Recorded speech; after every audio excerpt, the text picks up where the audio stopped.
Hey everybody, it's Men Cry in the Car podcast. We're back once again, and the children are home today. So they're going to be like cries and yells and mommy this and mommy that, but like stay focused on the podcast. This is where men are supported, seen, and heard.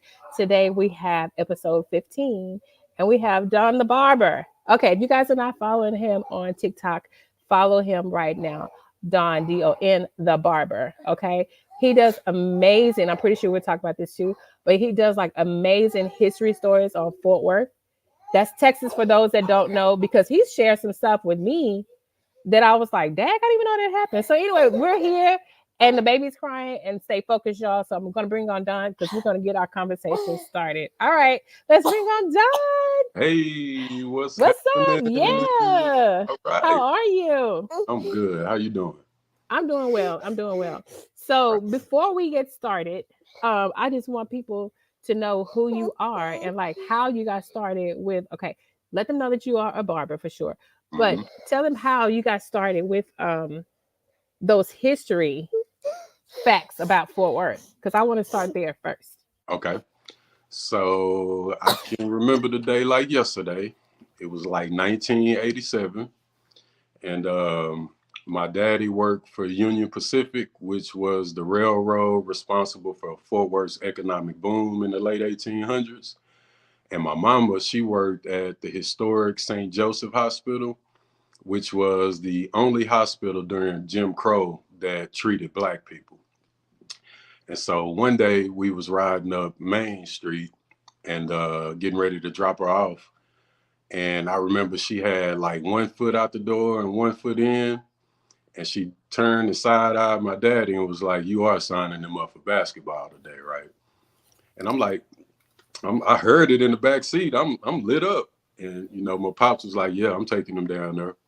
So we dropped her off, and he took me to the McDonald YMCA on Mm. Berry Hill. And this is where I got my first taste of organized sports. And for most of my life, up until 2020, I'm going to say that I'm ashamed that I was under the impression that the McDonald YMCA had an association with the Golden Arches. But what I found out is that it was not only named after the first black millionaire in Fort Worth, but he was also the first black millionaire in the whole state of Texas.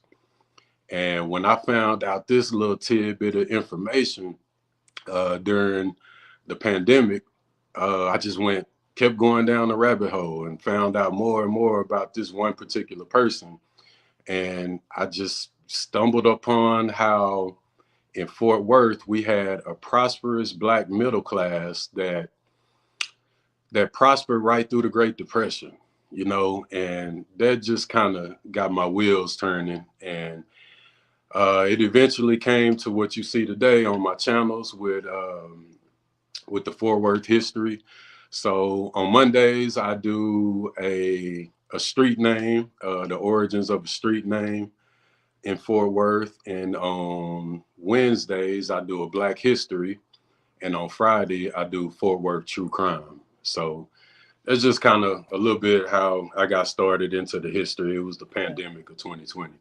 Yeah, and I appreciate that. And so thank you for breaking that down, because when I do see the different videos, I was like, hold on, this is a true crime, this is it. So now I know the schedule. So thank you Right for on. clearing it up. And my favorite, like I like all of it, right? But I Uh-huh. think my favorite is the true crime. True crime. Yeah, that's the That's one true that got crime. I'm everybody. just like, oh my goodness. Like that just happened right up the street. And I'm not ashamed to say, but I will say thank you for giving that information, Mm, because Dallas and Fort Worth are so close in proximity. yeah. I still did not know. I would say like 90% of the information that you give, I didn't know. And so, Mm, for those that are going to be watching live and watch the replay, I found Dawn about a year ago. Is that yeah. when I reached out to you? That's about And so I was telling you about, like, I was really appreciative of the videos you were doing and all of that. And so from that, there's some community. So we're gonna do it in behind the scenes, y'all. Anyway, I don't know why I mentioned that, but anyway, and so that's how I just wanted y'all to know that that's how we connected. But um, because of your presentation, but because of the information and the research that you do, I was just like, oh, let me reach out to him and see if he wants to be part of this podcast. Because I know outside of the information and the history, you have a story to tell. And that Yeah, buddy. story is like backseat, behind the scenes, and I get all that. And so I guess today we'll be talking about like grief, trauma, childhood trauma, abandonment, all of that. And with that being said, where should we start today? Hmm. I got questions, but That's a where good should we start? question. Let's start like 1988, Okay. right? So 1988, my household dynamics was my daddy, my mama, Mm-hmm. and my two little brothers. And we lived in Everman, and I can remember just laughter. Just like our house was the place where everybody kicked it. You know, domino table, card games, all of the kids in my room, you know what I'm saying? Like, and one day I can remember when it all changed or started to change.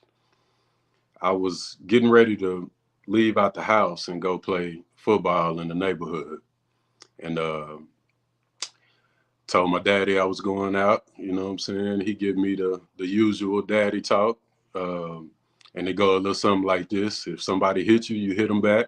If they too big, then you pick something up and knock the out of them, you know. And I finished the phrase with him, curse word and all, before I walked out the door.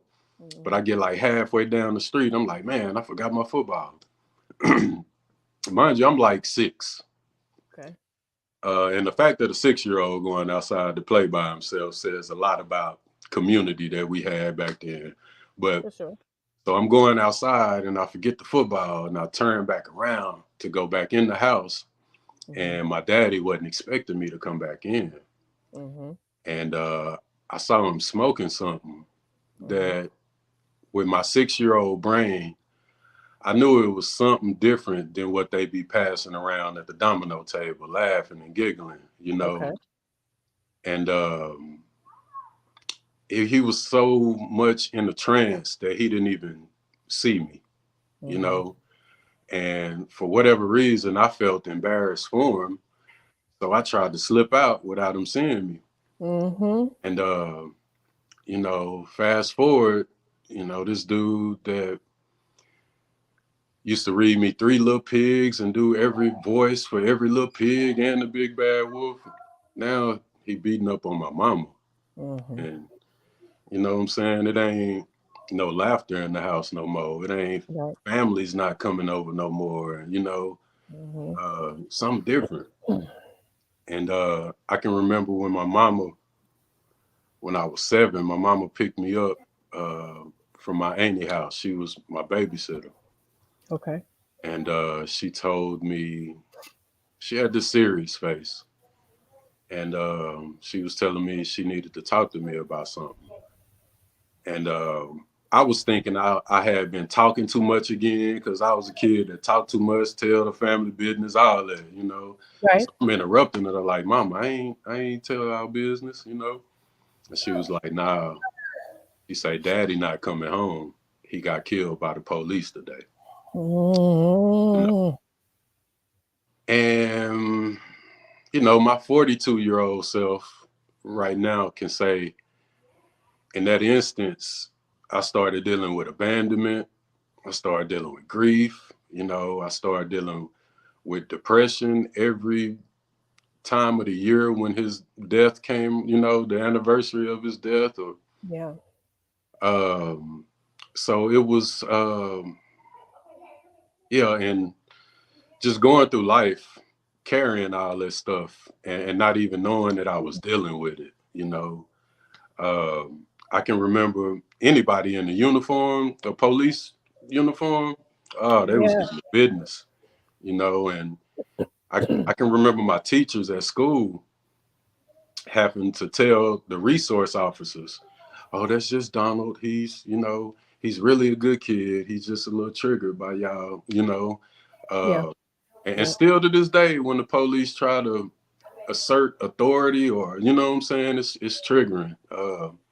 I don't watch a lot of the police brutality videos Mm-hmm. because it's something I've been dealing with all my life. And Yeah. I tried to tough it out, like after the funeral, Mm-hmm. and and keep in mind now it's just me and my mama and my Okay. little brothers. Okay. So I can remember when I was supposed to go back to school, and my mama was asking me, "You all right? You okay? You sure you want to go back?" I'm just trying to get back to my friends, back to something normal. Mm-hmm. And it just so happens that the day that I was to go back, it was take your father to school day. Oh my goodness. Yeah. And that's what Woo! my mama kept asking me, like, "You sure you want to go back on this day? We can wait till tomorrow." I was like, "Nah, I'm gonna go." So we Okay. pull up to the school. Oh, I seen all them trucks parked outside of the front of the school. And I just cried like a baby. And my mama Ooh, just I kept can on imagine. driving.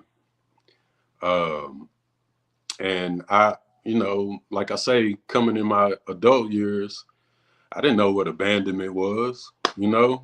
Uh, but like now, I'm having to deal with this situation of being taken out of my natural environment into something that's totally foreign to me. You know, I've never not had my daddy up until this point. I never, and so that's where the grief and abandonment and the childhood trauma, you know, Mm-hmm. started. So that's a lot. I'm gonna let you pause and breathe that through. Whew. I'm actually gonna breathe with you. Um, this is a very safe space. I thank you for actually being vulnerable and transparent in this moment, simply because you feel comfortable enough to share that. Yeah. It's not one of those things like, oh, so da da da da da. And we watched the movie and ate some popcorn, and it's like, and it was fun. Yeah, it was like I really felt your heart, um, and I want to hug you so bad, and I Uh, know I can't, um, but definitely send yes. Mhm. Definitely sending you love for that. But thank you for sharing that, because when I think about, because you were young, oh my mm, goodness. Oh, I have so many questions. come Okay, on with it. yeah, because I was just like, how did that shape you? You being at this young age, and now you don't have your father, and now it's just your mom. Being a mom, but I'm pretty sure she, in her way, tried to do things and feel not feel the shoes of your dad, but she was probably overcompensating in so many areas because she knows the closeness of the relationship, and now he's no longer there, and just trying to protect her baby, and you watching your mom do all this, and yet still having your own emotions, and then your sibling, like, oh my god. Yeah. Yeah. So let's see. Most times I'm not speechless. However, let me look. Let me get it together. Okay. When you found out that situation with your dad being taken away from you, I'm just going to go with anger first, because I know that's one of the things you did feel. And these questions may sound crazy or less than smart, but I don't mean for them to be that way. Yeah. How angry, how long did you stay angry? Are you still angry?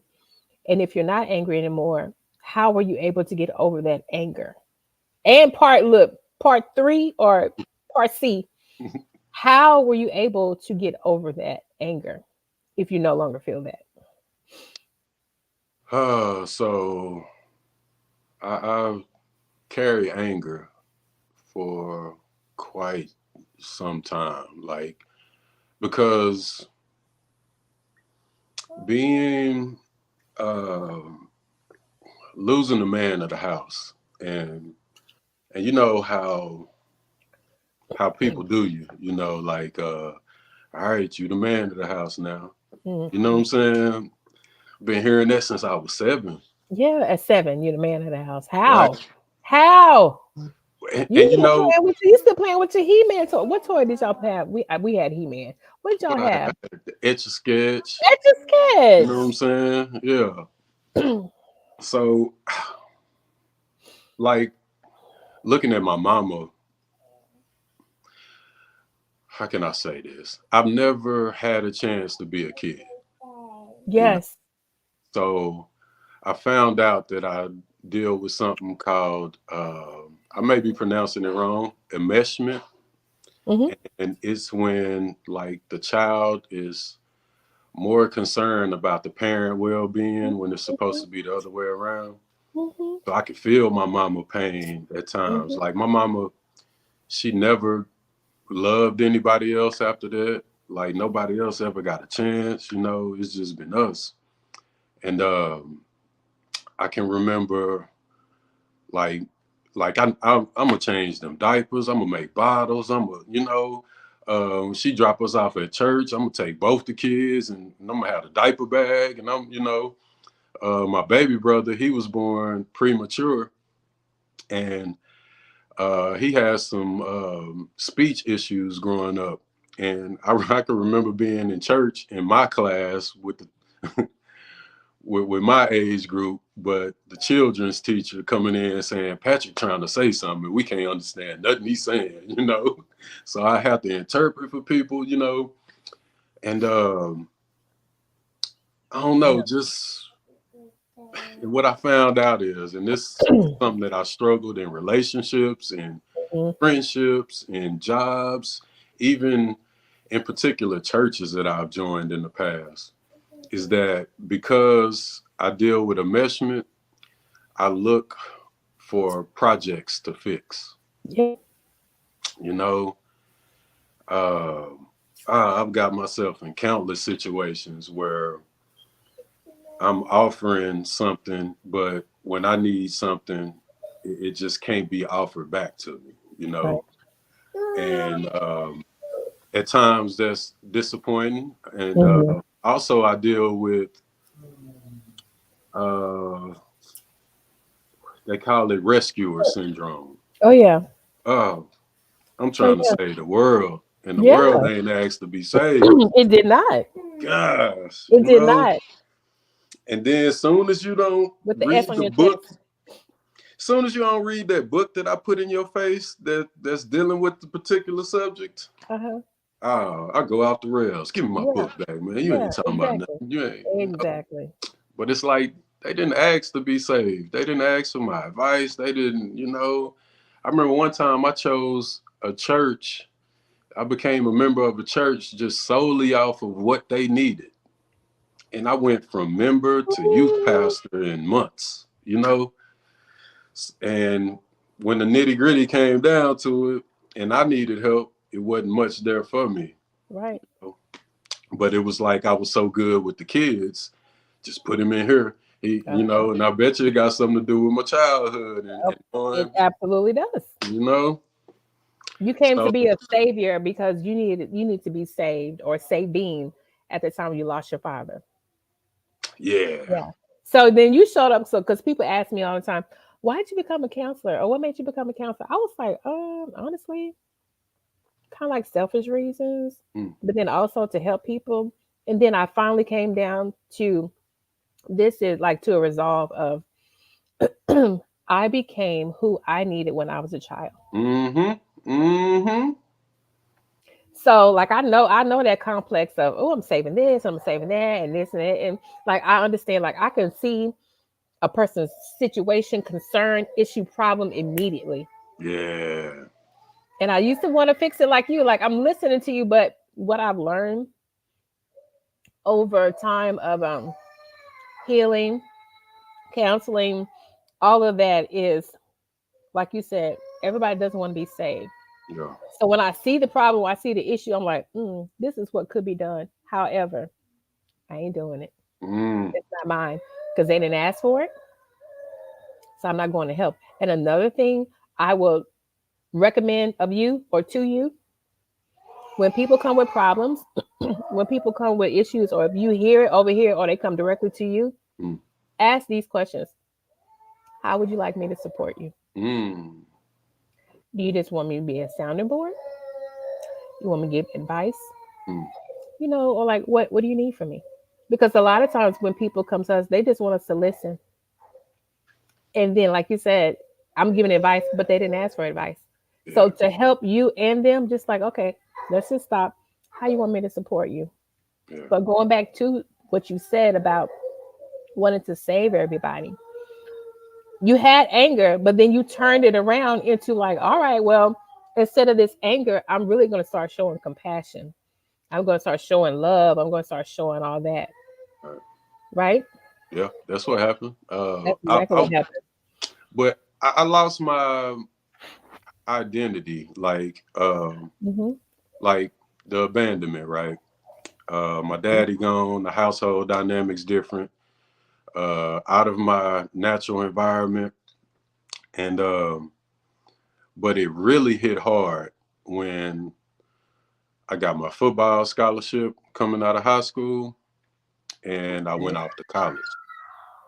Okay. Oh, when I say taking out my comfort zone, Mm-hmm. so I go from the east side of Fort Worth, I ain't gonna say I ain't gonna say just hood, but Mm-hmm. middle class, Um, but 90% of my high school was black. Mm-hmm. I go to Tarleton State University, Mm. and it's pretty much cowboy capital. Yep. And I can remember pulling up on campus for the first time with my mama, and we stopped at the gas station, Mm-hmm. and it was a huge dually truck with a trailer with horses on the back of it. And Mm-hmm. this little bitty white girl slid out the driver's side. And I was like, man, what is this about? And I can remember there sitting in the locker room, like uh, with this emptiness on the inside of my stomach. And I didn't know what it was. I didn't really understand it. But I know it was the same feeling that I had when I was little and I lost my daddy. But it's like, how does that correlate? Mm. And I realized that it was abandonment. It's the same thing that I've been dealing with, and it keeps Mm-hmm. representing itself Yeah. because I hadn't or didn't even know to deal with it. Mm-hmm. So I lost myself, my identity, who I was. I was down there. Hmm. I was down there behaving in ways. Oh man, like I had a gold grill. I I took just straight hood mentality Mm-hmm. to I guess kind of to stand out or make myself seem more confident, but I was the hood dude on the team, Mm-hmm. you Mm-hmm. know. And I eventually started hustling on campus. Before then, I had never sold any type of drugs. But I went to college and I seen how everybody was partying and they get these refund checks every Oh yeah. semester and quick come up. Yeah. And pretty much police kicked in the door. I lost my football scholarship, Mm-hmm. ended up back home, and started going to barber college, you Mm-hmm. know. So even with that, with everything you see on social media and these videos I'm posting, there is still a bit of emptiness, Okay. still a bit of I left something on the table with my education. Mm-hmm. Um, yeah, so and I ended up back home, and Mm-hmm. you know, um, and I see so many kids going through it now. Like student, and that's my passion, the student athletes, Mm-hmm. because like you say, it's the little me's that's out there. Me. They going to college. They the first one in the family to go to college. Mm-hmm. All they know is sports. You know what I'm Mm-hmm. saying? And this coach that recruits you, he acts a lot different when he come to your house and sit on your couch and eat your mama food. For sure. When you get there and it's practice time, it treats you like, Yeah. you know. And that Hmm. was like, you know, it was a rude awakening. It was, football was no longer fun. It was more of a business now, Hmm. you Hmm. know. Um, so, you know, I feel like I'm just going on ranting. No, no, and no, and I let you talk because I want people to hear this. I want because you were able to express everything that you were feeling, and that's why I let you talk. So this is good thing about this platform. I could talk all day long because I'm the host. However, it's called Men Cry in the Car. Okay, Yeah, people hear my voice all the time. It's for men to be seen, heard, and supported. already. Okay. That's what it's all about. Okay. So thank you for sharing that. And also, if there's anything else you want to add to it, add to it. But I want to ask this question. When you were talking about you were there, you had taken on a new identity, a different identity, all this, and you were like wilding out and all those things, and then your scholarship was taken away from you, and you understood why, like you understood why, and then now you got to come back home. At one point, did you say to yourself, or did you have the epiphany or revelation of, gosh, losing my dad, having abandonment issues, having this childhood trauma, have deal with grief, or not even dealing is the reason why all of this has happened to me, continuing to happen to me, affected my life. Like, at what point did you understand that? Was it like immediately after you were coming home, or once you found out you lost a scholarship? Like, what was that?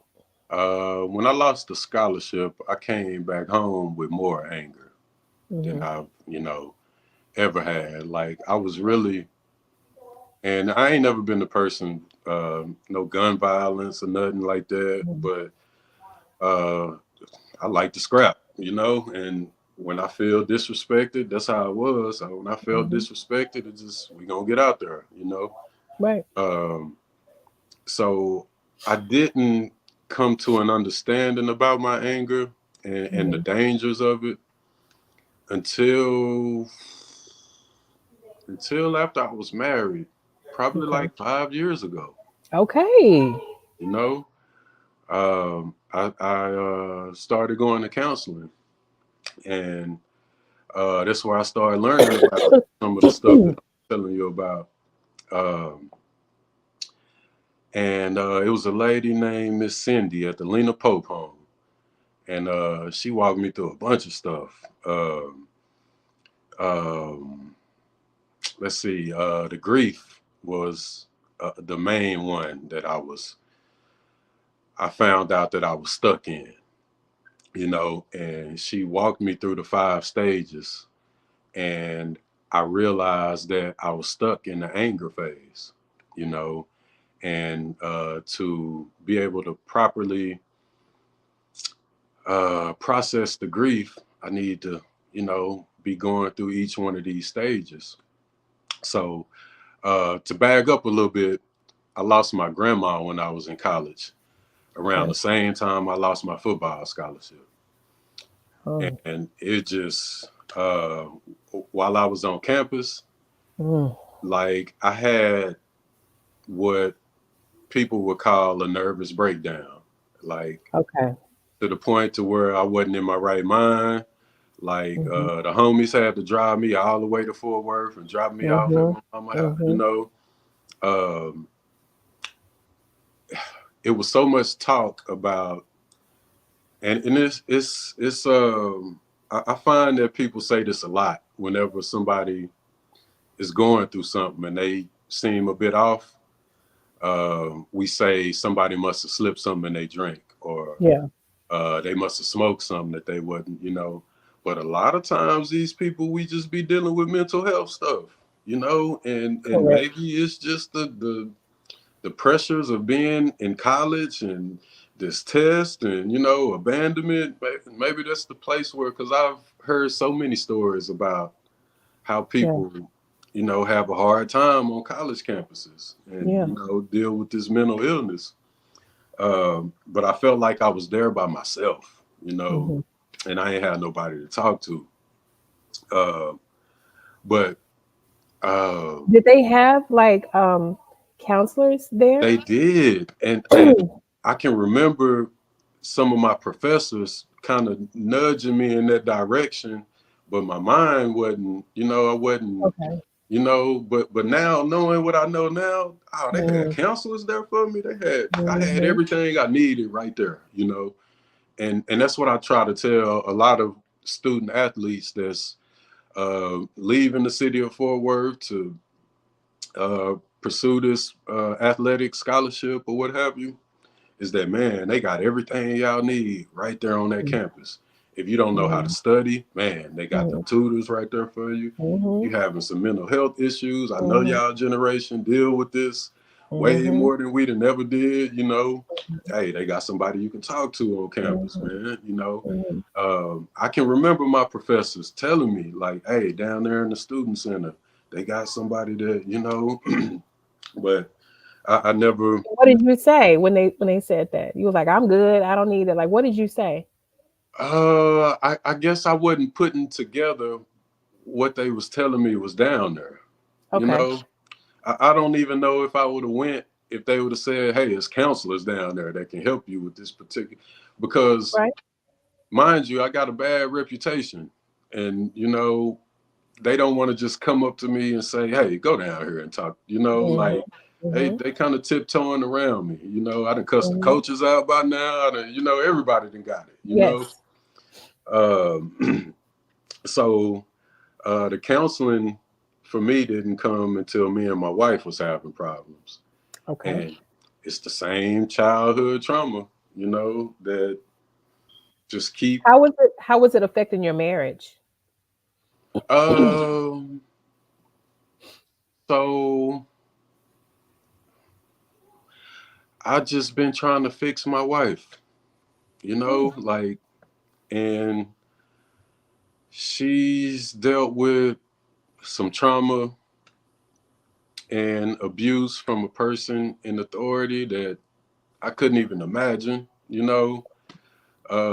Somebody going through, and uh, it was mm, whenever she becomes overwhelmed with anxiety, I'm like forcing her to do the breathing techniques because I know the breathing techniques will work.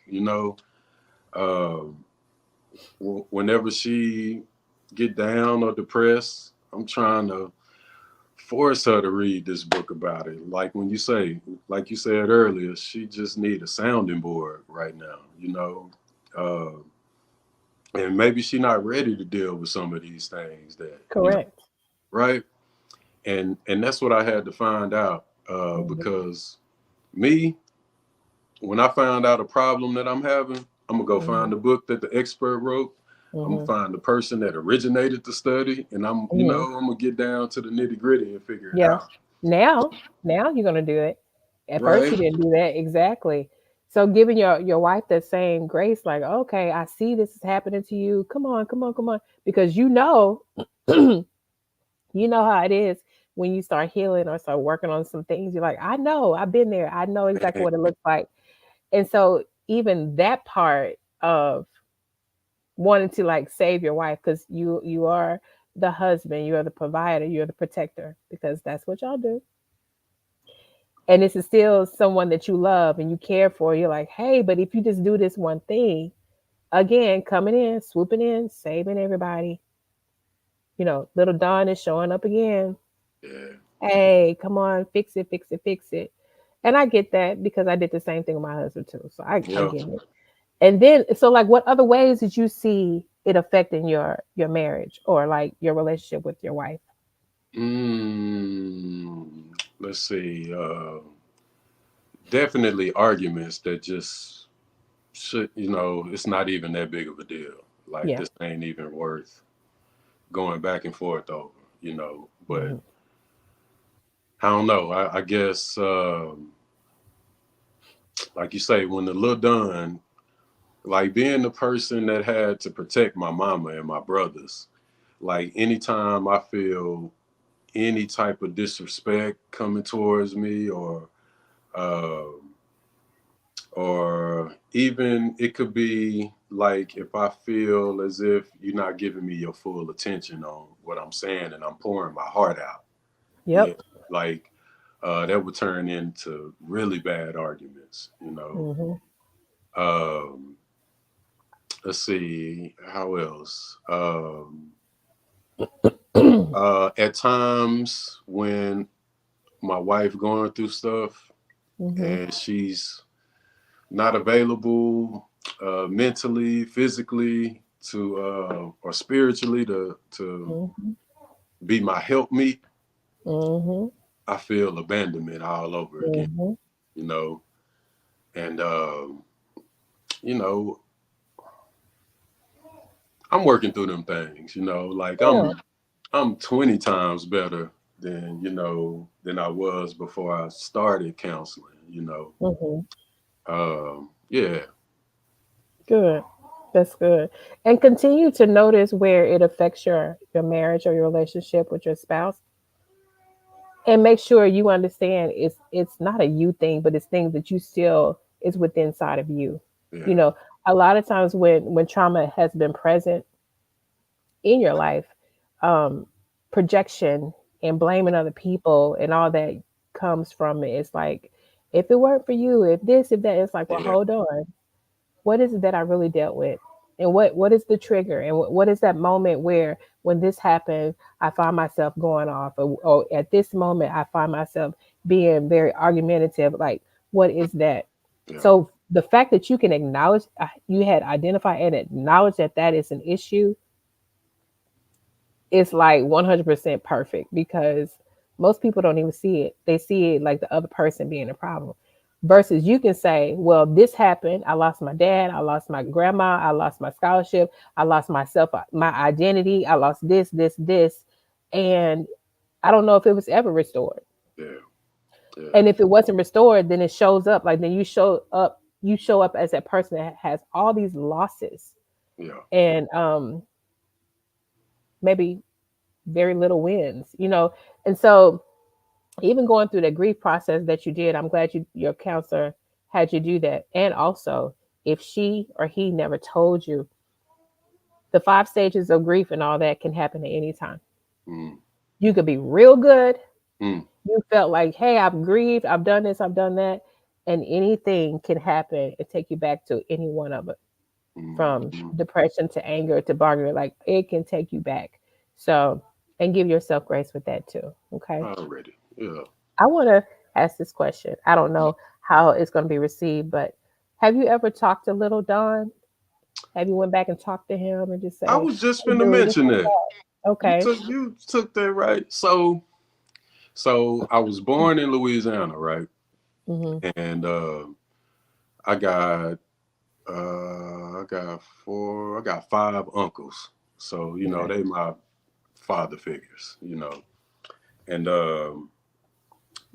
in Louisiana, I got a nickname that nobody else knows me by, you know, and Mm-hmm. it's Farley Joe.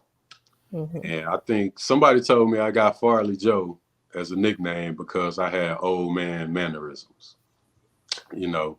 So whenever I think about my inner child, I give him that name, Farley Joe. Mm.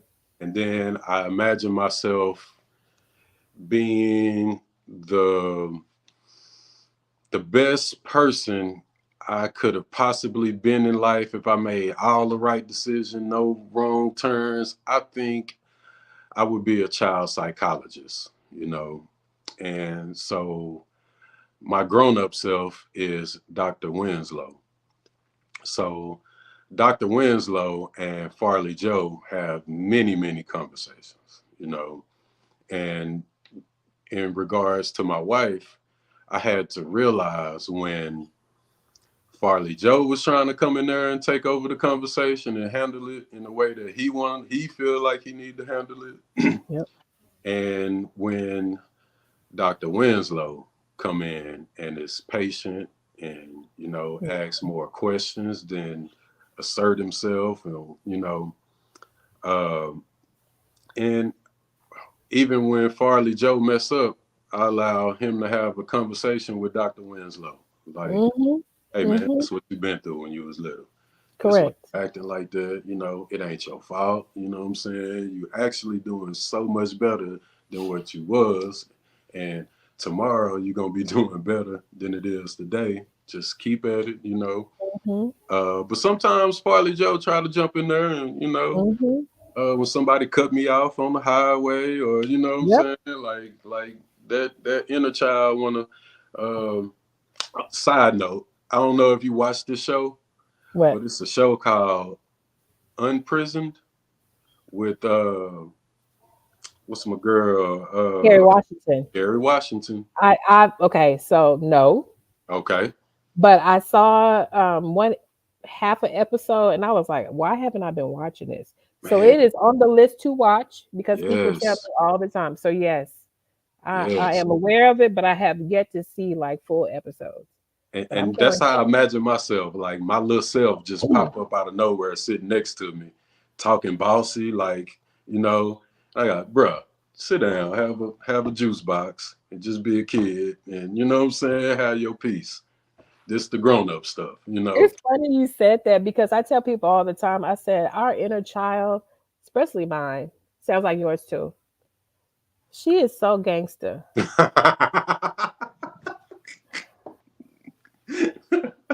She will cut you for real with her tongue. And if she had a knife, she would cut you. Yeah. Like she is gangster. And then what I realized, because it used to be that back and forth, like, oh, I used to chastise her. Because I wasn't comfortable with her showing up, right? Right. I was like, what are you doing? I'm grown. Like, sit down. So it was like one of those things, like when you were growing up, be a child, be seen, not heard. And it was like that. It's like, no, don't come over here talking. Mm, Until one day I realized like having a conversation with her was what I needed mm, and understanding what she wanted me to hear. Because she kept popping up. And so this is how mhm, I analyzed that. She kept popping up, popping up. I'm like, well, I don't need you. Yet to find out she needed to say something to me.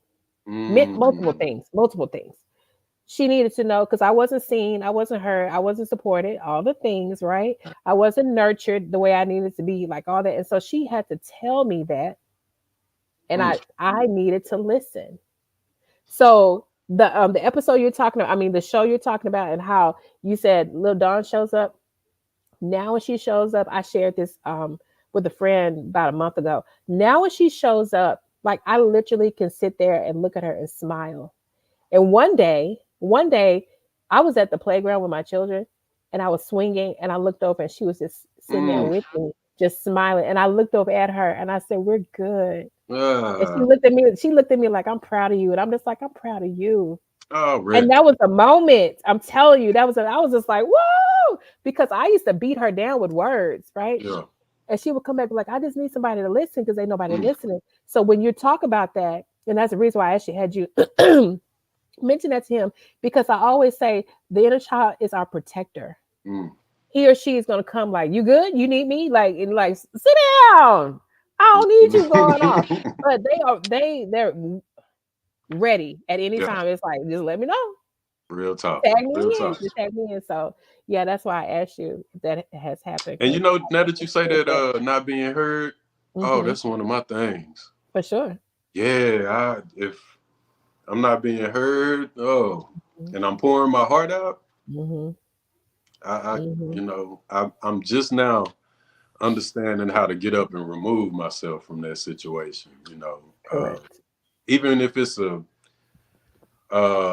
friendly environment Mm-hmm. and it's a bunch of talking going on, like, and I'm Mm-hmm. trying to say something, but I got to speak over somebody. It put me in a, and I guess now that you say that, like, that's my inner child. Like, I don't like the feeling of not being heard Yeah. when I have something important to say. Mm-hmm. Mm-hmm. Which makes me think like the next question I was going to ask you, but let me say this. When there's something in our past that we haven't dealt with and now it comes up like not being heard, learning how to be assertive Mm. and saying what you need versus aggressive and Mm. sometimes passive aggressive because it's like, all right, then, like that's the petty part. But then the aggressive is like, okay, since you don't hear me, I'm going to make you hear me. Right. But actually being able to say, all right, communication. this is what I need, this is what I don't like, this is, and just having that, because a lot of us don't know how to communicate, because that's a skill. People think, Mm-hmm. oh, I know how to talk. I know. Yes, you do. You know how to talk. You know how to speak. Absolutely. We're taught that when we're children. We're taught words. We're taught all of that, but we don't know how to communicate. And communication is not just saying this, saying this, saying this. No, it's more than that. It's understanding. It's listening. It's recognizing. It's respecting. It's like honoring. It's all of that. Yeah. It's Yeah. reciprocity for the conversation or for the person, Mm. for sure. Now, going back to that, when you have dealt with little Don and all of that, like how comfortable now do you feel with your emotions that happen? All the emotions that you feel, like how comfortable do you feel dealing with it and also expressing them? Um, I would say where I am now. I'm good with where I am. I will allow myself to feel the emotion, and Mm-hmm. if it's sadness or depression, um, hey man, I might just need a day to lay in the bed and allow myself to feel this. It's not something that I'm doing every day, or but this one day, like it's all right. I ain't got nobody to cut today. Like this could be my day. Um, when I'm happy, I go all in. Like when and I'm thinking about my little girl right now. We just got through watching Inside Out 2 at the barbershop today. Mm-hmm. And oh Mm-hmm. yeah. Mm-hmm. That could be a whole podcast episode, right? Oh, oh. Ooh, When Joy said she had to break up with anxiety, mm, ooh. You felt that in your shana na, oh, didn't you? ah, oh, and then when Joy said that she was getting in the way of everything too, trying to Mm, make people happy all the time, like mm, mm, mm. like, and I get to, I'm so grateful for that movie Yeah. because I get to further this conversation with my little girl. Hmm. She's really good at expressing her emotions already, That's but good. to have a movie to where she could see what we be doing with bad thoughts and throwing them to the back of our mind, like she can really hold the whole Yeah. conversation about it now. Yeah. So, stuff like this, and being a parent now is Hmm. totally different than my mama being a parent to Oh, for me sure. back then, For sure. So we talk a lot about emotions, and we talk about how we feeling in the moment. Hmm. Uh, so dealing with my emotions, like I know that they all are necessary and they all have a part in making me up of who I am. Hmm. So I'm glad you do that, and I'm also glad you show your son and your daughter, like, hey, it's okay. It's okay. Whatever's happening, whatever's coming up and out, it is okay. Yeah. You know what's not okay is to stuff those emotions Hmm. for any of us, for the children, for the teenager, for the adult, for the man, for the woman. That's not okay, Yeah. because it turns into like a lifelong like suppression. That's like lifelong suffering. When we suppress that, it stays in our bodies. I just did a workshop yesterday. Hmm. Well, I was telling the ladies, I said, this is what happens with us when we don't allow ourselves to normalize emotional pain. Hmm. Okay, when we don't allow ourselves to normalize emotional pain, we stuff it down.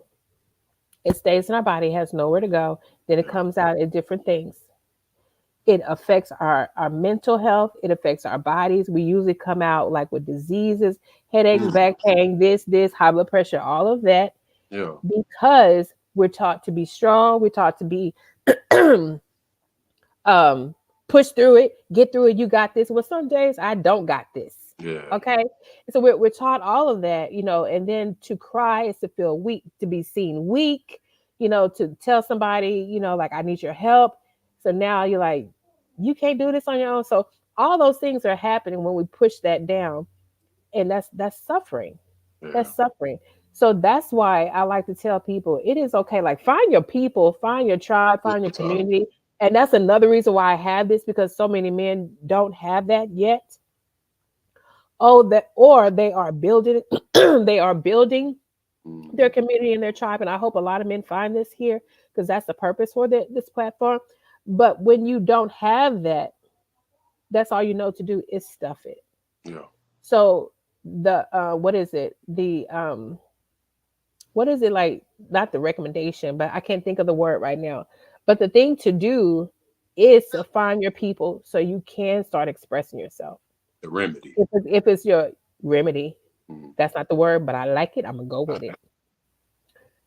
Find a therapist, find your pastor, find this, find your people that's going to let you feel safe. You feel, if it's your spouse, if it's your best friend, find those people, and then also find other people that can be added to your support, Yeah. because healing is not, it's not meant to do it by yourself. Yeah. And Yeah. I'm so glad you're going to therapy. You know, I'm an advocate for therapy, so I'm so glad you're doing it. So And my I'm so counselor, she not around no more. So I she ain't had gone. a therapist. It's been a little while since I Okay, done. Yeah. I might need to find get with one. you. Yeah. Yeah, get what, because I'm telling you that there's resources here, and thank you for even saying that. Like, I might need to get with you because I know I need some referrals. For I sure. got you. Um, so I do want to say this too, man. First of all, this time is really going. This conversation right here has been everything for me. It has been everything for me. Like, I had so many emotions in this time frame. I just want to know, where do you go from here? You're at the place where you know you're on a healing journey. You know those things are present in your life. Um, if you don't continue to work on those things, they will affect you, how you parent, how you show up as a business person, how you show up as a spouse. Like, Yeah. where do you go from here? Um. So I'm continuing like. Um. I just recently learned something about intergenerational trauma, Hmm. and the when I was telling you about me dealing with the enmeshment and Hmm. worried about my mama so much, Hmm. if I just take a step back one generation before me, I can see that my mama had the same thing with her Same mama. thing. Yep. And it's crazy. It's funny that, and I've heard this in a lot of different black families. Uh, Everybody called my mama sister. Like it's a phrase like mama, because my mama was the one that took care of everybody, when my granddaddy dipped off, and you know what I'm saying? And Yep. it's just repeating itself. Exactly. I remember my great grandma. I wonder what she did. It's stuff like that Hmm. that I want to go back. I want to do the ancestry.com stuff and figure out what's really back there. Yeah. But that's where I go from here. And um, also in that framework, applying that same work to the city of Fort Worth. Hmm. Like we don't know what we dealing with today in the city because we don't really understand the past and what went on. And I can say that me growing up, I've had this dilemma with two different personalities, I guess you could say. So when my daddy died, um, the church people from across the hall, they took me and my brothers in such a way that made us family. Like I'm talking about the pastor call us his sons, like still to this day. And their children, we all consider ourselves siblings. Um, but it's like what I've learned that I'm just gonna say this. I'm too hood for the church folks and I'm too church for the hood folks. So I'm finding my little balance. And what my balance is some Jesus and some Fort Worth history. you know. So I'm putting them together and I'm giving it to the people like myself that need Yeah. it, you know. And that's just kind of where I'm at with my work. So Mhm. with my Mhm. Fort Worth history, it's healing for me, it's healing for the city, it's Yeah. healing, you know, and I just want to go deeper into it. Mhm. Mhm. And continue to do that. You are doing some fabulous work. You For really sure. are. And it's only the beginning, right? It's just like that's why they say don't despise humble beginnings or like grassroots starts because that yeah, in the beginning it's like, oh, this and I only have this and only so many people subscribe or liked or whatever. It ain't about that. Like people Mhm. find it when they supposed to find it, you Yeah. know. Let And me tell that is you a quick story that happened to me okay. this past weekend. So I got invited to speak at TCC I saw. uh, for the EduFest, and it was Mhm. in partnership with the Potter's House of Fort Worth. So I I ain't never did nothing like this. Now I ain't never been on camera like I am now. Like I'm all the way out of my comfort zone. So um, when I get invited to speak, it's the first time I, you know, and so I get to the place and I'm trying to register, but the lady telling me we don't see your name on the list. I'm like, what? You know, maybe it's under the business name. Check Panther City Phase. She like, no. I'm like, oh man. She say, what you supposed to be doing here? I say, I'm supposed to be speaking to the youth about. She say, oh, you a speaker? She say, y'all table over there. I was like, oh, the speaker table, huh? Okay. I go over there to the speaker table. I found out that there's a speaker's lounge upstairs with refreshments. I'm like, oh, okay. So I head on up to the speaker lounge. I'm gonna, polish up my speech a little bit. And no other speakers are in there, but it's this lady that's a volunteer. And mind you, I got my paintings with me of the first black millionaire in Fort Worth and when Dr. King came to Fort Worth. Mhm. They sitting there Mhm. with me. And she looking at them. She say, I don't want to disturb you with your, I know you're working on your speech, but what's going on with these, we got to talking. Mhm. We got to talking about business and what I'm here to talk about. Yep. And this lady, she looked at me and I can see the little girl in her. This lady Mhm. was 50 plus. And she said, I want to start a business, but I'm scared. Oh, Lynn, when I tell you, Mhm. it amazed me that Yep. I had so much to give her, Mhm. how natural it came out. And, Mhm. you know, I ran my speech through to her, right there because it was about brand strategy. And Yep. this was she told me. She said, I got a degree in finance, but I work at GM. And I've been trying to get on with their finance department because they teach classes, but they ain't been Mhm. calling me back. I say, ma'am, you need to start making some financial videos. She was like, I know, but ain't nobody gonna look at that. I Okay. say, I thought the same thing. Look, I ran up through my social media, like that's where I started. You see where how the videos look when I started. And I, by the end of the conversation, she had took notes from me. Mm. Like I went over my speech with her, and I'm looking forward to finding this lady again somewhere down the line, That's and right. it gave me a little bit more hope that I could actually, coach people and teach them certain stuff. But it's that they call it imposter syndrome. Oh yeah. Mm, mm, Oh yeah. yeah, but yeah, I'm It's because just trying to get it's out. 'cause so much stuff has happened to us and everything, and we don't think that we deserve the best of the best. And I don't know, I don't want to say I don't know why, but because I know why, but we forget who we are Mm, at certain points of our lives, and we don't understand in that moment when we have forgotten who we are, we forget whose we are. right, And my God is everything, like kingdom, kingdom, right. kingdom. That's abundance. Mm, That's royalty. That's like, and so when I go through a situation, I forget whose child I am. And I'm like, well, hold Mm, on, wait a minute. I forgot. My father has everything. Now my natural father provided too, but my heavenly father, my spiritual father, provides even more, right on. much more. And so that's where, to me, that's where the imposter syndrome comes in.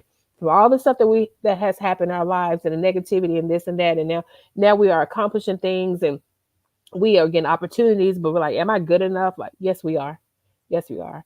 But that's exactly what happens. And I'm so glad you had that opportunity to even pour into her Mhm. because she needed that. And that was like divine connection. Yeah. You didn't even know about the speaker's lounge. And then you got up there and it was just her. Man, y'all were supposed to have that conversation. We was. You We know, because if was. other people were in that room,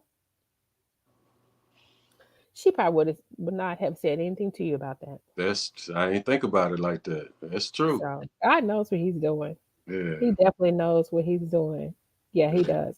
But I before you go, I want you to tell the people again where to find you on the social media, all the things. Like if you got anything coming up that we need to know about and how we can support you, definitely give us that info. So you can find me at Don the Barber underscore 817 on Instagram, TikTok, and YouTube. And on Facebook, you can find me at just Don Wenslow, and that's WENSLOW. Uh, I'm pretty excited about dropping my podcast. The imposter syndrome had me push it to the side for a little bit, but I got my confidence up in front of the camera and, working this equipment, learning all of that. And the Hmm. podcast is going to be ready pretty soon. So be Yeah. looking out for that. And that's going to be called We Got the Funk. Okay. Okay. I love it. I love it. So I'm so proud of you. Like Right. I know we know each other from social media, but I'm so proud of you. I'm proud Already. of where you've allowed yourself to go as a person, as a man, as a father, as all the things that you are, excuse me, that you are, and the fact that things happen in your past out of your control Mm. that affected you in a way that you didn't know how, and now some ways it's still affecting you, but you are still showing up for you. You still showing up for your family. You still allowing yourself to have emotions. You know, you're not allowed. You're not in the place of I gotta hide anymore. You know, even though you do have days, but I'm just so proud of all of it. Like the transformation, sir. Already. Okay, is like I'm just proud. So, but what I want to do before you leave is I'll end it, but I will take you down. But don't leave because I want to talk to you a little bit after. Mhm. Okay. Is there anything else you want to say? Anything else you want to say? Maybe like to the person that's gonna watch this replay and then you say, you know what? I feel like I need to say that to that man. Is there anything you feel like you need to say to that man, to that young man, to that man your age, to like whomever? I'll say this to the young student athletes out there, whether you in pee wee football, middle school, high school, college, like man, please know that sport is not who you are. It's just something that we do, and it's a means to that'll get you to your calling. Because even if you make it to be a professional athlete, if you get 5 years as a professional athlete, you've had a great professional career. But a lot of times when these dudes retire, they struggle with what to do after the game. And that's what happened to me when I lost football. I kind of struggled through life and knowing my identity because it was wrapped up into something that was pretty much false. But and so that's the thing with the youngsters. Just man, be cultivating who you are on the inside and know that what you have on the inside is powerful enough to affect everything on the outside of you and not the other way around. For sure. For sure. Don, thank you so much. Right on. I This has appreciate you definitely having me. been, you are also welcome. Like, this has been such a pleasure for me. seeing this other side of you, you letting us in that heart space, letting us in, and that space where of vulnerability and transparency. Like, I absolutely love it. And I hope men see this and they understand, like, you know what? It's all right. It's all right to share. It's Mhm. all right to be, who you are. There no longer has to be any shame. You know, there's help for me. Um, I hope many people reach out to you. Blessings to your podcast. I know it's gonna be super dope, and you better let me know because I'm going to support that. For sure. Um, For sure. yeah. So I just really appreciate you. So I'll take you backstage, and then, like I said, please don't leave. Okay. All right. Got you. All right. Everyone, okay. Oh my God. This has been another episode of Men Cry in the Car. Again, if you have not subscribed, please subscribe, hit the notification button, like and share. There's so many men that need to be in this space, that need this space. We need you to share it out, share it to any person that you know. Doesn't matter.